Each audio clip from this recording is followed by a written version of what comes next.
Hi there, Randy Green here, and welcome to technically podcast 3, but in terms of the podcast material or the course material, this will be the final podcast in this series of information. So how do I want to end this this course that in many ways is the last course in the progression work, and I will to some degree try and build up the understanding that the progression work, as we have understood it so far, is the completion of the fourth cycle. So the progression work should technically be called the fourth cycle progression work, because when we go into the fifth cycle, then it will become the activation work. And that is, even though we have been doing the activation sequences, in the terminology of creating concepts that covers the different steps of our recalibration back into who and what we truly are. We must try to define this in different steps. You kind of say the progression work is all about developing out of the base program and into the higher order sciences and understanding of double awareness and who and what we are, and learn to perceive reality from the frequency spectrum and into what we call a density spectrum, and learn to work on both spectra, as it's called when we're doing it plural, of how to navigate, how to experience reality, and how to process reality information on the different spectra as they have been presented to us, both as on a general level, follow the holographic network of our reality, as well as the frequency or electromagnetic spectrum that the base program is situated within, including the perspective into the universal structure as we know of it, measured within the 5% boronic matter. And as we know, the remaining 95% are still unknowns to sciences. So that is part of what will come into the base program via the different overtaking races, but probably not to the same degree as we would think, because most of the ones that are taking over our reality have an interest in not having these generations that we are part of understanding what's been going on, because we are technically part of outdated programs from their perspective. And they want their seeded in humans of the future, which will then come after 2065, to be the carriers of their programs and their reality settings and their advanced sciences. So this is, some of us will experience it as we could say when we are seeing with our inner senses of our density senses. We will see that it's there and it's being made, it's being built.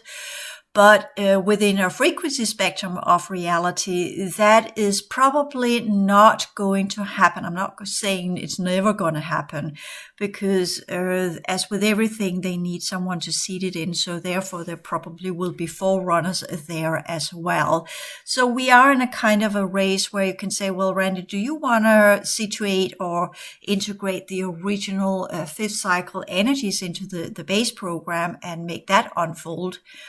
And we can say that if we are going to complete the outer domain, as I described that another place, that the outer domain technically has 5 layers to it. It has a replication of what we call the 5 domains, which I already talked about that in the progression work course material. That we have the core domain, or the highest level of the core domain, which is technically density 5. Then we have the core domain that is density 4. Then we have the inner domain that's density 3. And we have the middle domain that's density 2. And we have the outer domain that's density 1 in the original configuration.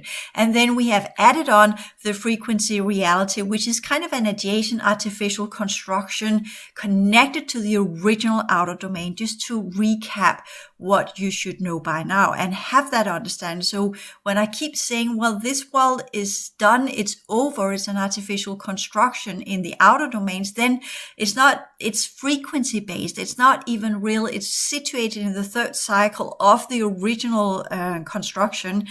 as part of the outer timeline event cycles that came after the timeline event, and everything was reconstructed. So when I talk about Atlantis, well, that was technically situated in the older versions of the outer domain, connecting to the middle domain in density 1 and density 2 at that time that was existing within the original holographic configurations of our reality field. So even though I keep talking about that we are in density 1, which we are technically not connected to density 1 because we are situated in an artificial construction that is composed of electromagnetic energies. And this is highly critical in our understanding. The reason why we perceive this as real and the whole setting around us can expand according to the electromagnetic energies, so that we can look out and say, there are planets there. They are also in electromagnetic energies. And they don't have any density energies left, because as the density outer domain kind of got density 1 in the outer domain of these planets that used to be reality fields, but were solidified during the timeline event, they did become what we call planets, but not the way we understand it today. And once they were done, they crystallize and they gather together in these spheres that we now see as planets. And our planet will do the same thing. And that's within the electromagnetic spectrum. And then it will blast to pieces and cease to exist and crystallize and turn into dust. So that is what is part of the third cycle type of energies, because the third cycle no longer has viability. So therefore, everything that enters into the third cycle will accrete into disks, into spheres, and then crystallize, become molecular or crystalline in structure. And then from there, it's easy to scatter these molecular or crystal bindings that are where we begin to get atoms, which are mainly composed of emptiness, of the third cycle, quantum field energies, which used to be the original third cycle type of what we call outer domain energies. So in a way, we are in the outer domain, we are in the density 1, but we are in the third cycle components made of the holographic units that have lost their consciousness rate and has lost their viability rate. And from that is being kept up in an artificial construction of electromagnetic energies, which are devitalized third cycle energy components that are good to build machines of and to create kind of what we call stagnated sciences and reality fields of space within a space, built up and held up of cube technology.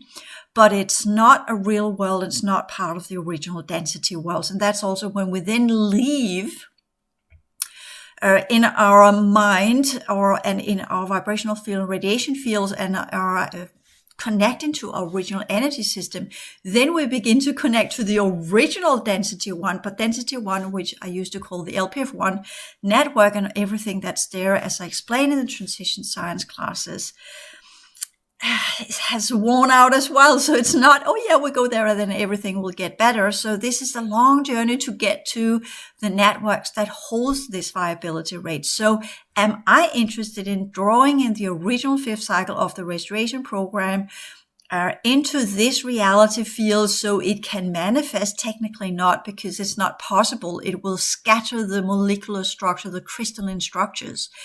But I am interested in getting as much into my biofield and emotional field and mental field, so these will decompose and cease to exist.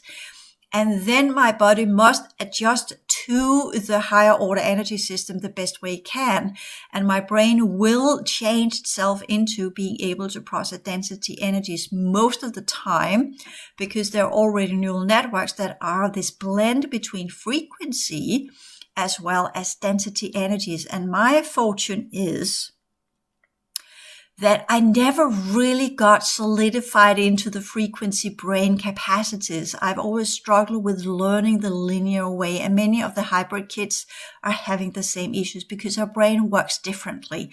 And that's part of some of the, not the ADHD, because they kind of got this hyper activity connected to it, which goes with the biofield. And that's as I see it, a kind of a flaw, but the ADD are more like what we could call a kind of hybrid genetic insertion that are not functioning correctly because the hybrid kids are forced to function within the base program in a structural manner, which I struggled with as a kid as well.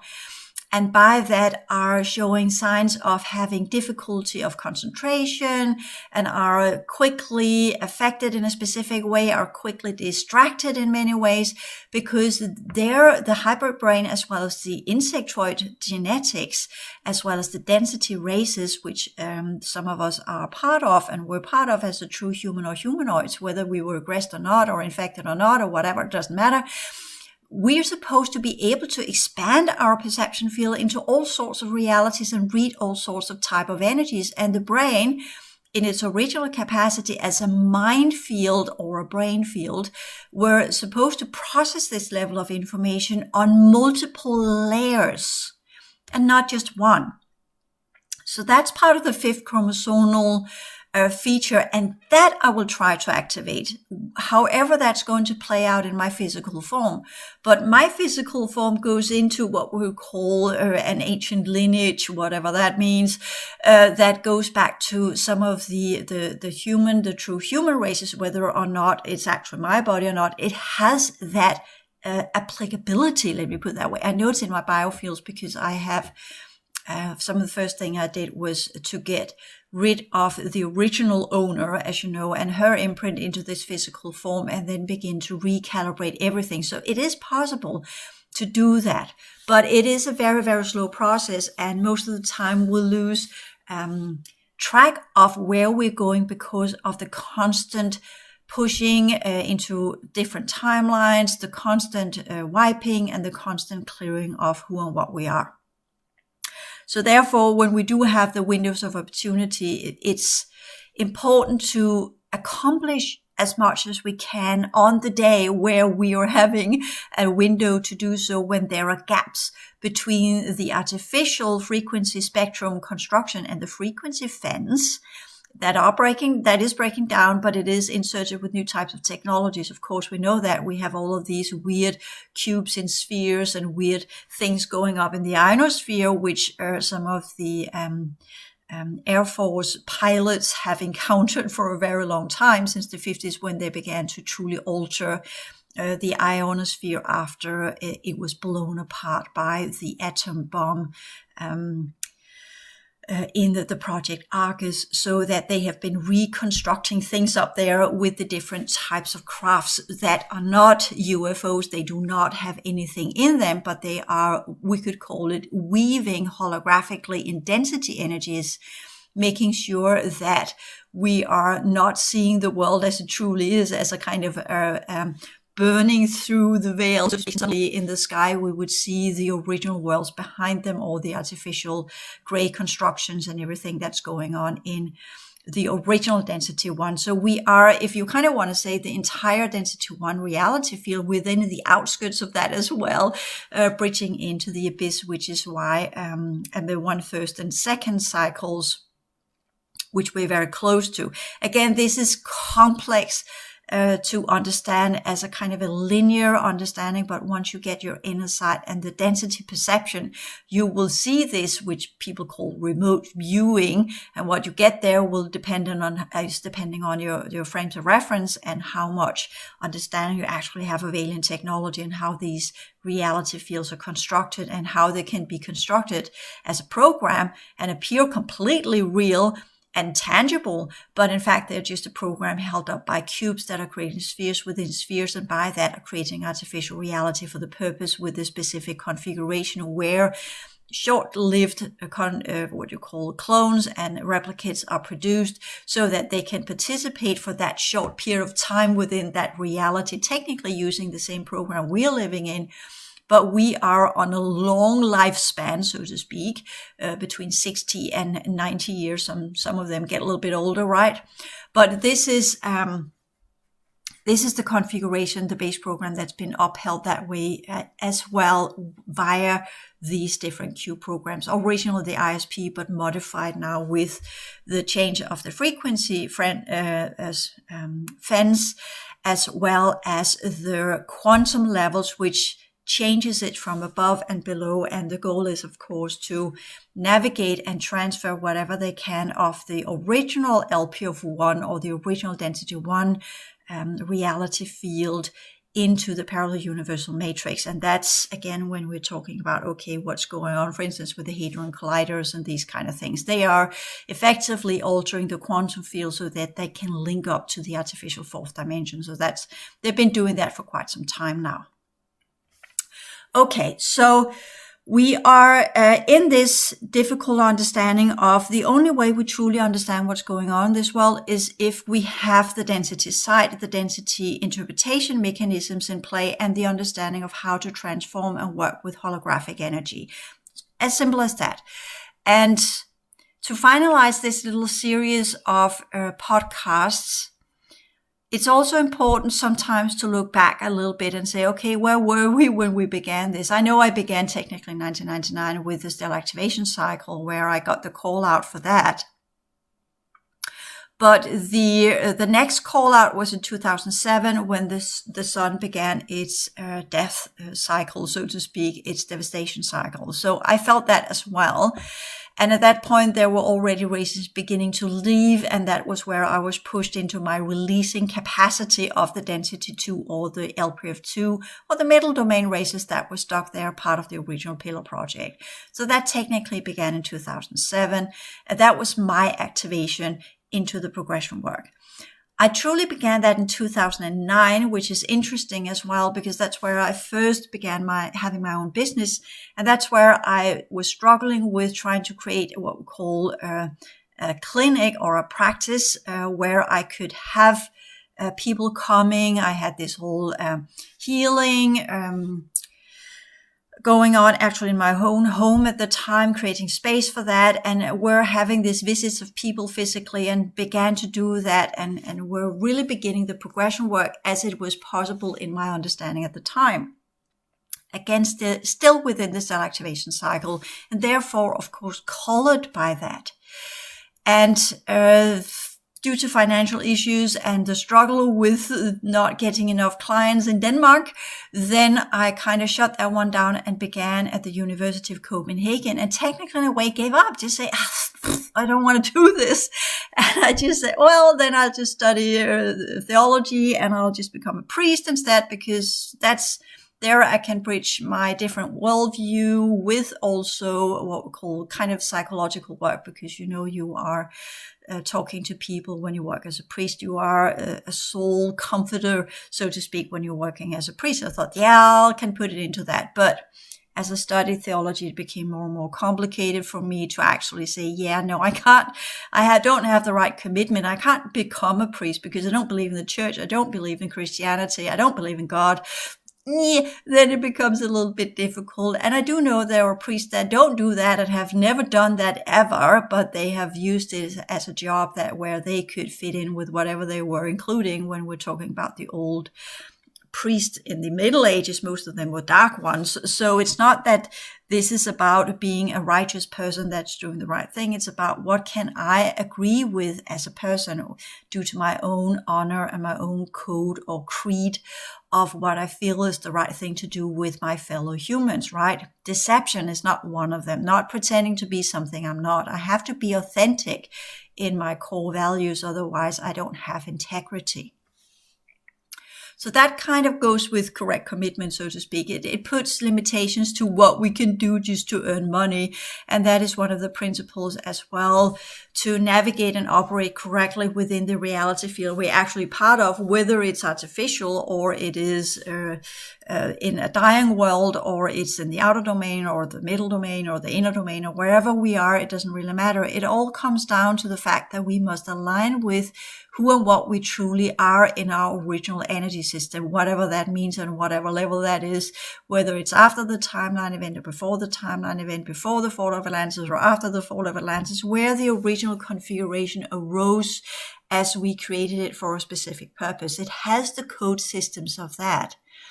As long as we're not in alignment with our original configuration, whatever level it is, we are going against the codes of our energy fields, and by that we create distortion. It is as simple as that. So that also means when we work through the 3 lower fields, if we are not in alignment with our core values, emotionally speaking, not honorable in our truth of our emotional structure, so to speak, we will also create distortion there, as well as with our belief systems, which means that if people are very religious and originally they were scientists on the workstations, that in itself will create distortion. So that's why these space programs are put there, to ensure that people that used to be something entirely else are now put into a reversed version of their original configuration. So that also plays in when we're talking about some of the clear work that we need to do. And that's why sometimes it's a little bit of a bitter pill to swallow, because if you are a devout Christian, for instance, and then it turns out that you actually used to be a high-ranked science officer, I put it that way, in the Pleiadian system, and you have warrior capacities, and you used to travel on very large crafts, which you used to be part of engineering, you kind of see how that one crashes with the whole Christian belief system or the Hindu belief system or whatever, even though in the Hindu belief system we actually do have crafts there.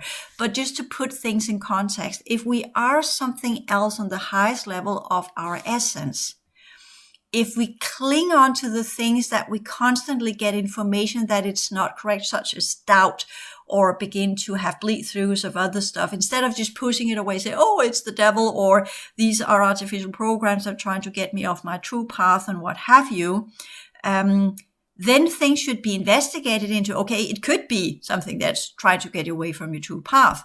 And again, here in summing up the progression work, there have been many deities across time, and some of you might be from systems that actually worship some of these what we call higher dimensional races as overseers or overlords. And you are prone to worshipping something that is more elevated or advanced than yourself, because you've been doing this for so long as part of your survival strategy. Then you will naturally, when you came here, go easily into the whole believing of the overlords and the overseers that have been taking part of our reality after the hijacking, because it's the same construction that they were using in your original system and perhaps as part of your original energy field. So you have the challenges there, both from your previous system, but also this system, to conquer and turn around and turn into, okay, what were you before your original system were hijacked and you were transferred into this system, just to put another option into context. So it's not easy when we begin to talk about some of the challenges we have in the progression work, because some of it is so ancient and goes beyond this reality field that it might be difficult to find the root or the origin of why we have become what we have become. So it's not just what we call an artificial base program issue with the human programming, because everything that we are seeing, everything that we are encountering, whether it's encryption or it's artificial simulations or it's inscripted into our energy system due to touch with different code systems from other humans, or however it's imprints or whatever it is, doesn't matter. Behind everything that latch onto our energy system becomes part of our energy system, there is a 1 to 2% truth in it, perhaps 10%. But the rest is manipulated or distorted via the filter of distortions that we have. And in that, we are not seeing it clearly. And sometimes we are having visions that go so far back. As it enter into our brain try to create some kind of context for it. For instance, if you are, some of you might have had experiences of what we could call prehistorical animals. And I'm still struggling with that one, trying to see where that fits in my worldview perception of the original realities, because it makes no sense to me why the dinosaurs have been here. But there are bone remnants of them, so they must have been here, right? Of course, we can concoct an idea they have been produced, the bones have been produced, and they're not real. But no, that's not the case. But we could also say perhaps some of these prehistoric animals are after the we could say, as with the Neanderthal races, perhaps were some kind of failed projects. Was it easier to create the mammals instead of creating an actual human life forms? Was that made so they could be controlled in a hive mind structure? So it's just the organic form that were put in here. But why then create great dinosaurs, big dinosaurs? Has that anything to do with the reptilian races and some of their projects here? Doesn't ring true in my ears. So I have got loose ends still. Someday I might get the answer. But the reason why I might not get the answer is because the level of information that goes with that, I have physical evidence inside the base program. So that's my problem, problem one. And secondly, it goes into realities that technically should be frequency based, right?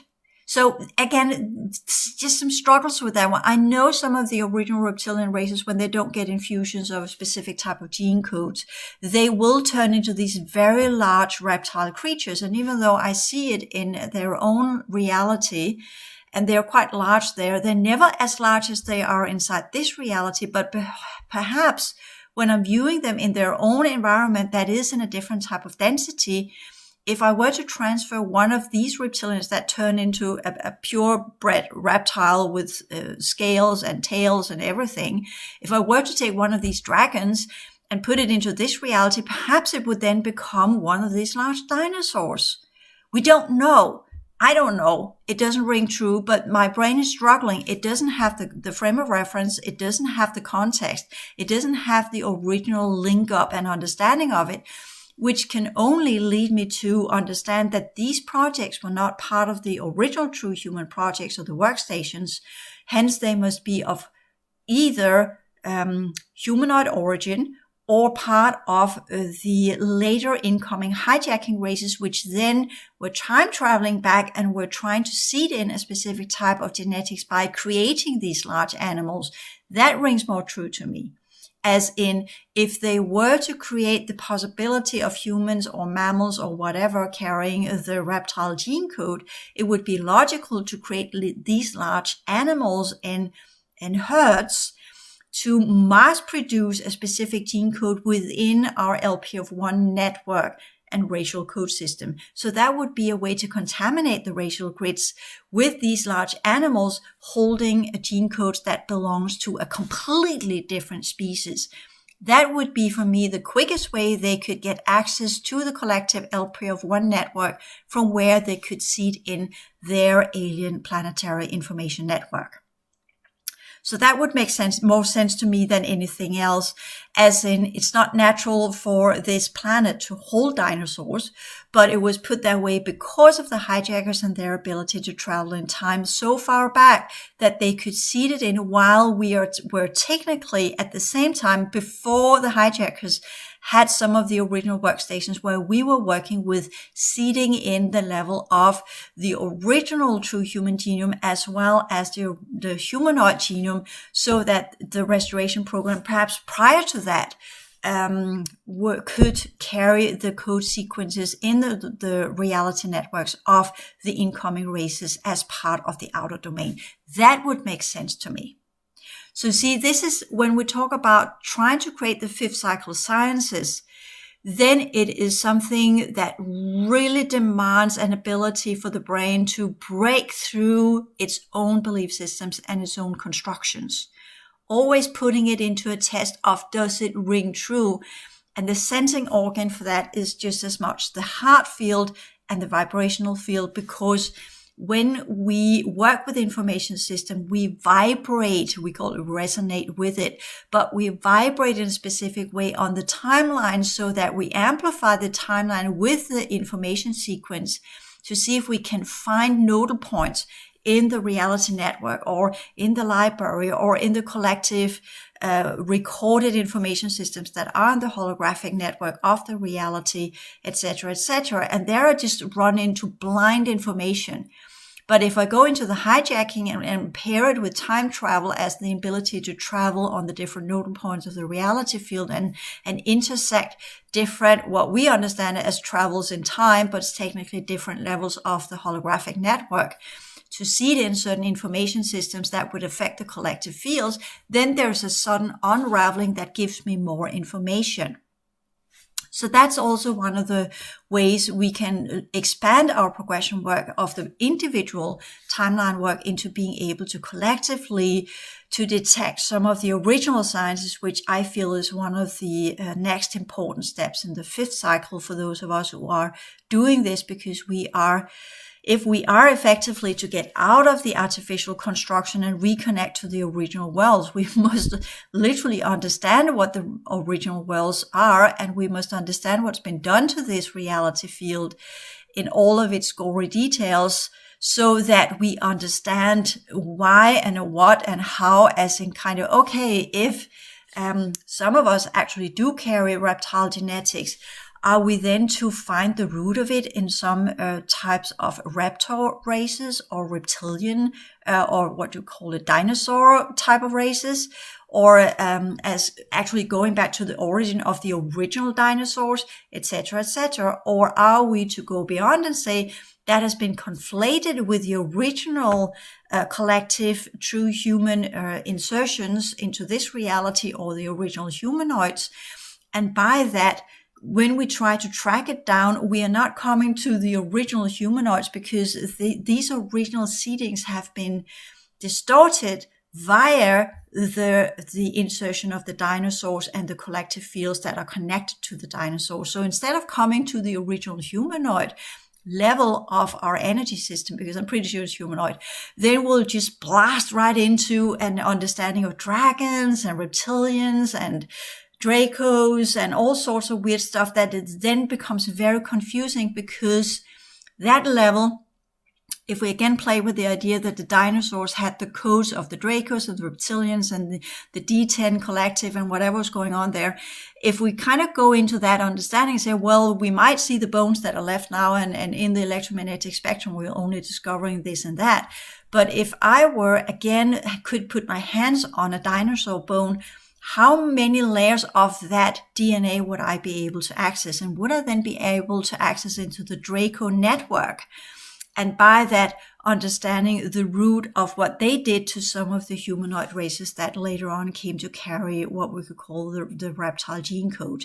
So this is again a further expansion of our perception field and our vibrational field into being able to work scientifically with the reality information.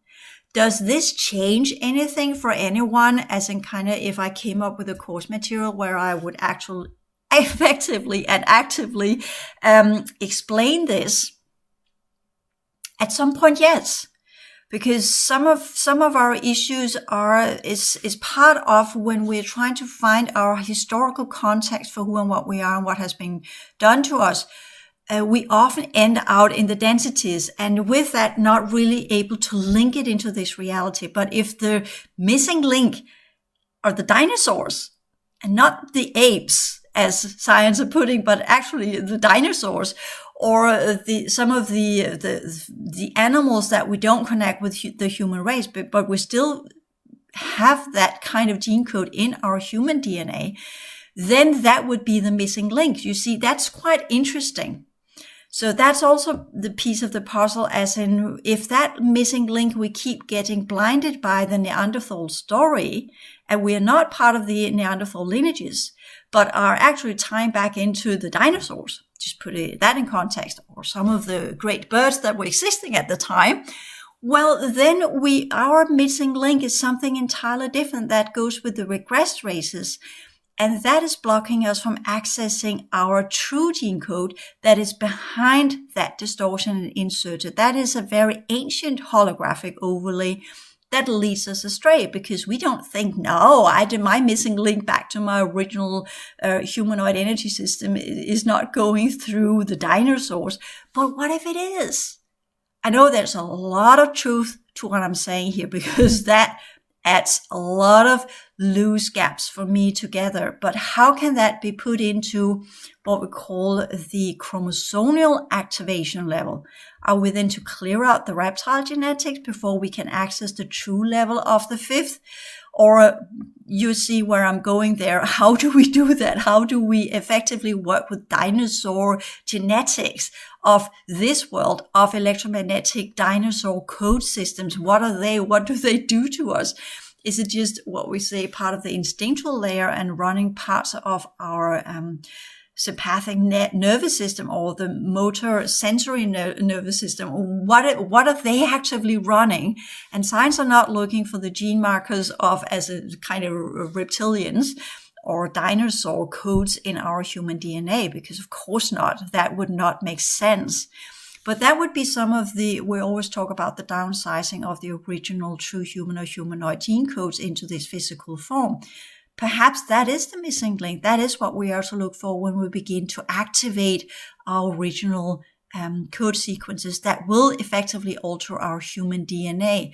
Not as much within this lifetime, but definitely allow us to energetically and within density perception and remote viewing and inner perception, so to speak, in the other reality fields, alter our perception level of reality and the way we come to information system and conclusion of these information systems, and how that will alter our biocodes, which, if we do it correctly, will lead to our demise, because we will alter ourselves out of the frequency spectrum. That is what in the ancient days are called either dustifying into nirvana, going up in a light cone or something, or the complete transfiguration where we become pure light and then we will cease to exist entirely inside this reality. So that's, again, some of the activation potentials that we have.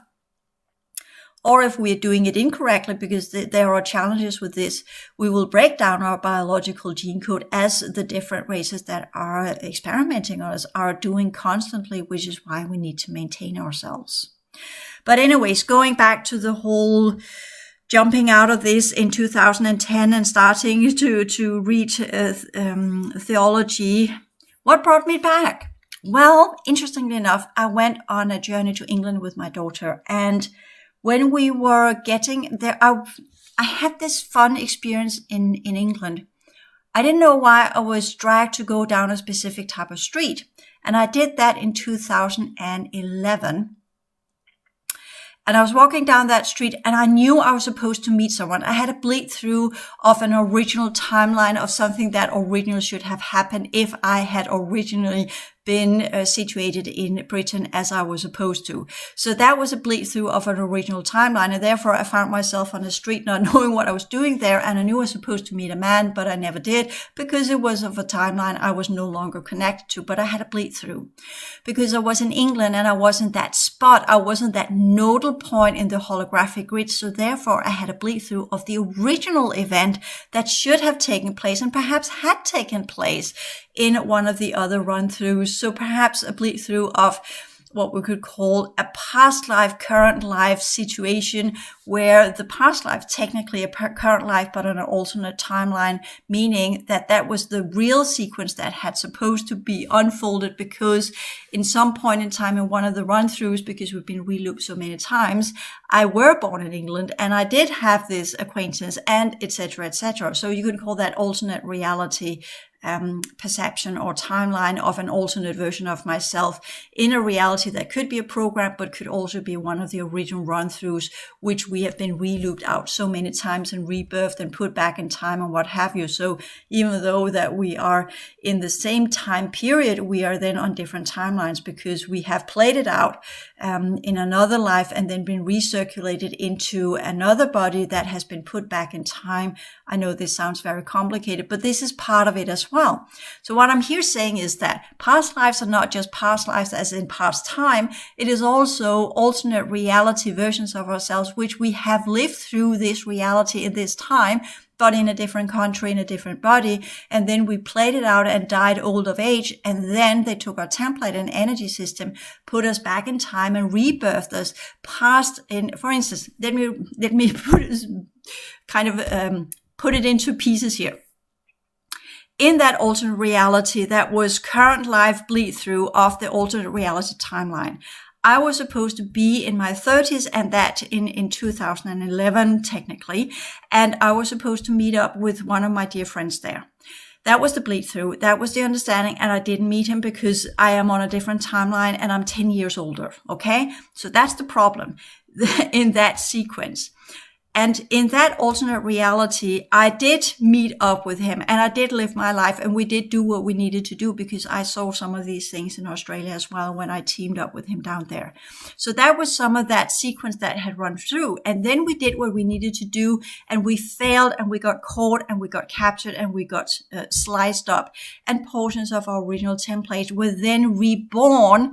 He was reborn in 1979. I was reborn in 1968 in a different country. He was reborn in England, just to put that one in context. We had already lived that alternate reality through and actually accomplished some of the things in that version of our current reality program where we still had the chance to do something about the alien agenda. But all of us that were fighting the alien agenda and that alternate reality in 2011, in that alternate version of our current existent reality, we were tracked down and hunted down and were lured into different traps from where we got caught up and then chopped up and put back in a rebirth cycle. That's part of the reason why I'm in this human form today. You see how, I don't know if you understand this, because this is again where you really need to understand alien technology and what time travel actually is, because it's not time travel.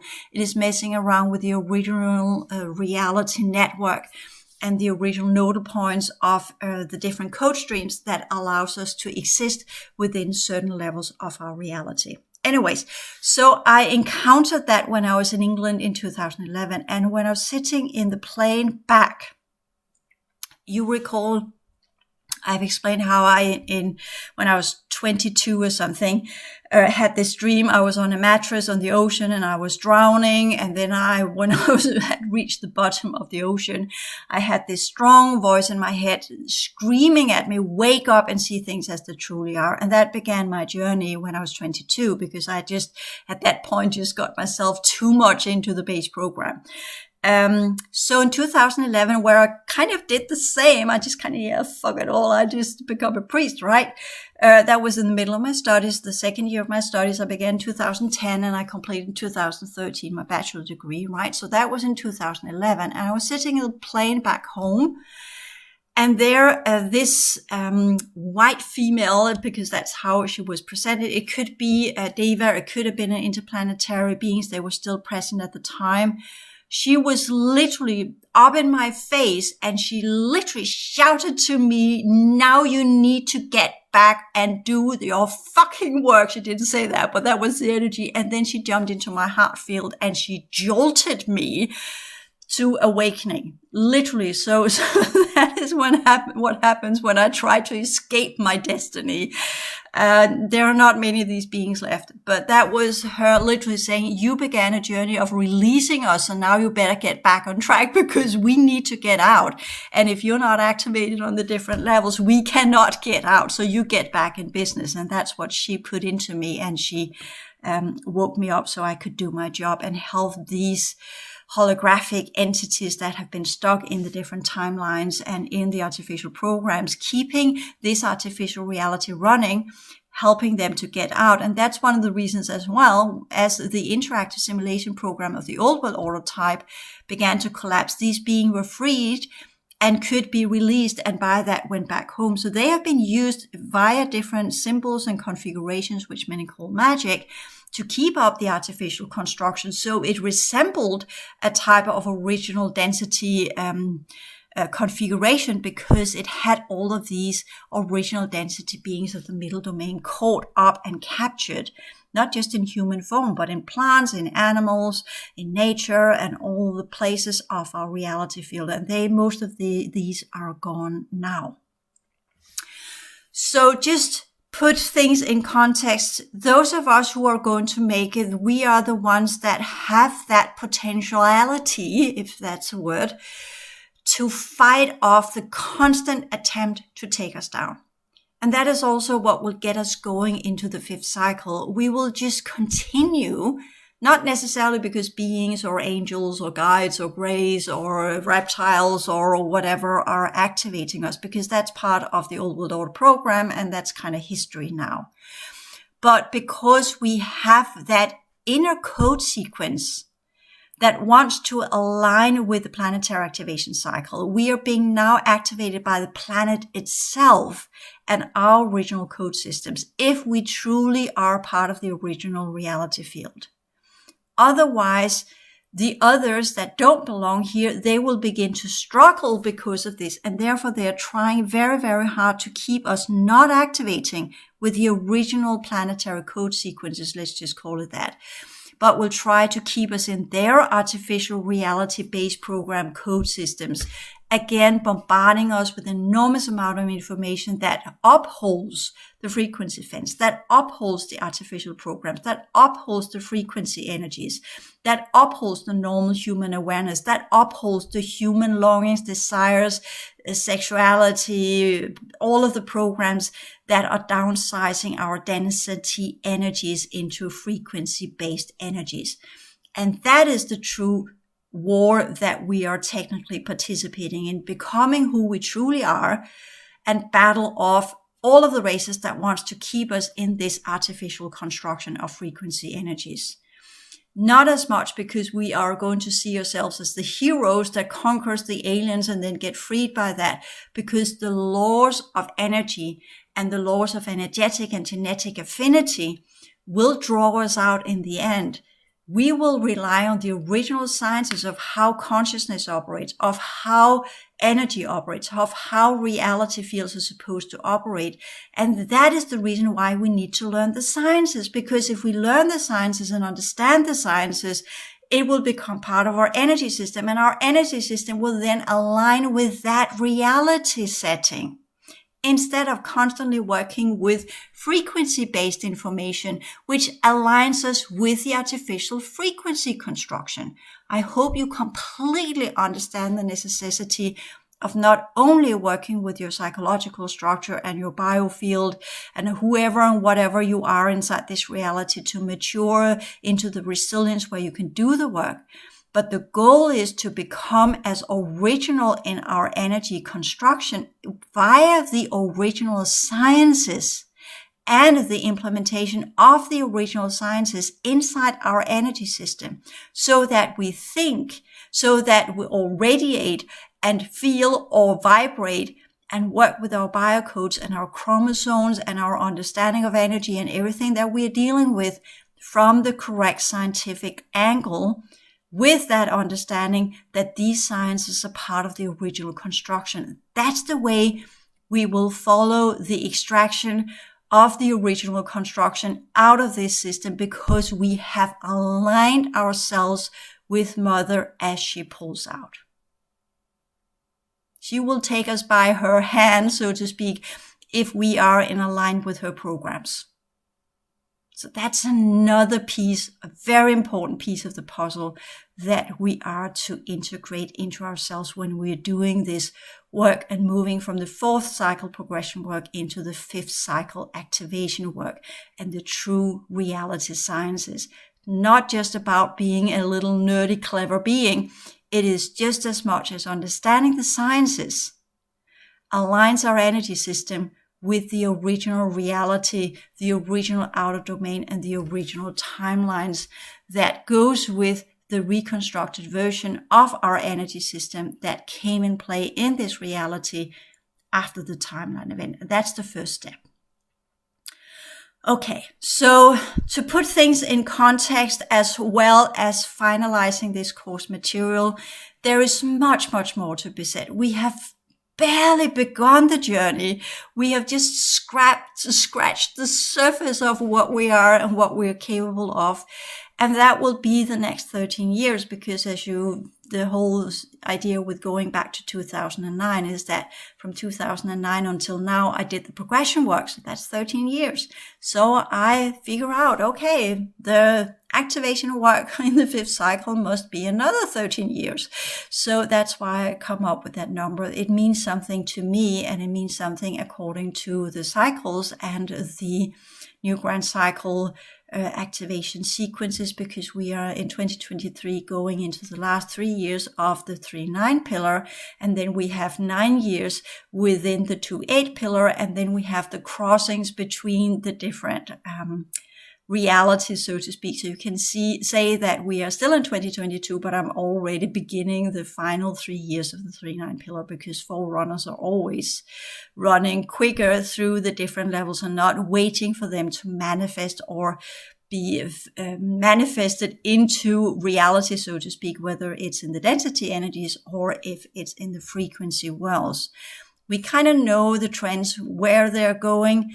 And once we can see that this is going to be a pattern that will manifest, we are doing what we need to do to get out of that possibility rate that will lead to manifestation inside either this reality or within our physical form. So that is also some of the ideas of the forerunners and those who are working with the fifth cycle. We know what's going to happen before it happens, and we adjust our energy system so we will not be part of the group that will experience that, but will shift our energy code systems to be on other timelines so that we will experience something else that is more in alignment with the original configuration of our energy system. And that's part of the progression spiral, as well as the future work, those of us who are going to try and build and reconstruct our way out of the mess that we are in. So with that said, this is the last video in the fourth cycle progression work. And I am pleased that you have come so far with me. And I do hope you will continue into the fifth cycle sciences and the more complex rebuilding, construction ideas that goes with not just working on an individual level, but really begin to understand that the mind field must expand into the reality field and must expand into the worlds that it's part of, and there continuously work for the highest good of the many by transforming as much as we can so that we are assisting Mother to release herself from the artificial construction so she can resume her density 1 energy configuration and there get out via the original laws and via the original genetic and energetic affinity, so that everything that she is and everything we were originally before the hijacking will be pulled back to the true worlds where they actively and effectively and actually belongs, and not inside this artificial electromagnetic configuration